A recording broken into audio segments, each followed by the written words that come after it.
శ్రీకృష్ణ పరబ్రహ్మణే నమః. 12వ అధ్యాయం భక్తి యోగం భగవద్గీతలోని 16వ శ్లోకంలో మనము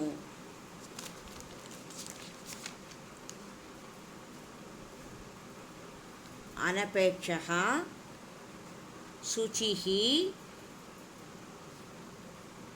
దక్షః ఉదాసీనః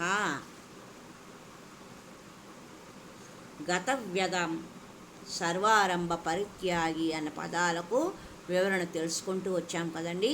ఆ సర్వారంభ పరిత్యాగికి ఉదాహరణగా ఒక మంత్రి గారు త్వరలో ప్రభుత్వం పడిపోతుంది అని గ్రహించి ఈ పదవి ఉన్నప్పుడే త్వరగా ప్రారంభోత్సవాలు శంకుస్థాపనలు చేయాలని భావించి తన అనుచరులకు వార్త పంపాడు. ఆ వార్త రావడంతోనే అనుచరులు ప్రారంభోత్సవానికి సన్నాహాలు చేశారు, కరపత్రాలు ముద్రించారు, మంత్రి గారి సన్మానానికి ఏర్పాట్లు కూడా చేశారు, వేద పండితులను సిద్ధం చేశారు, మేళాలు, తాళాలు, నృత్య ప్రదర్శనలు, ఉపన్యాసానికి ఒకటేమిటి స్టేజ్ అంతా సిద్ధం చేశారు. ఇక ఆ రోజు రానే వచ్చింది. మంత్రి గారిని ఆహ్వానించారు. ఆయన సభాస్థలానికి వచ్చేశాడు. ప్రారంభోత్సవం దేనికో వీరు చెప్పలేదు, ఆయన అడగలేదు. అది ఒక నదీ తీరం.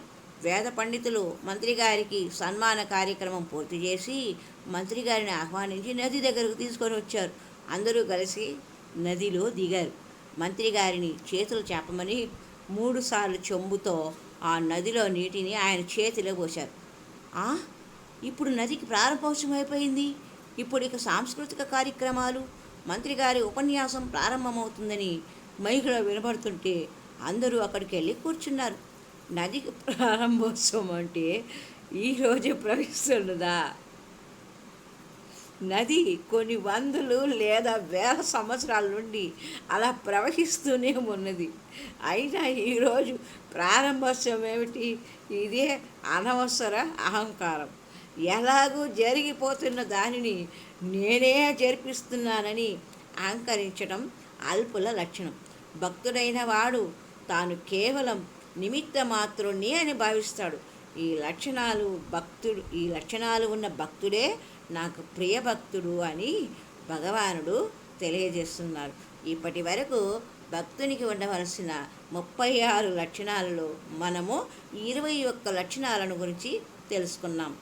మరి 17వ శ్లోకంలో మరికొన్ని లక్షణాలను తెలుసుకుందాం. హరి ఓం తత్సత్.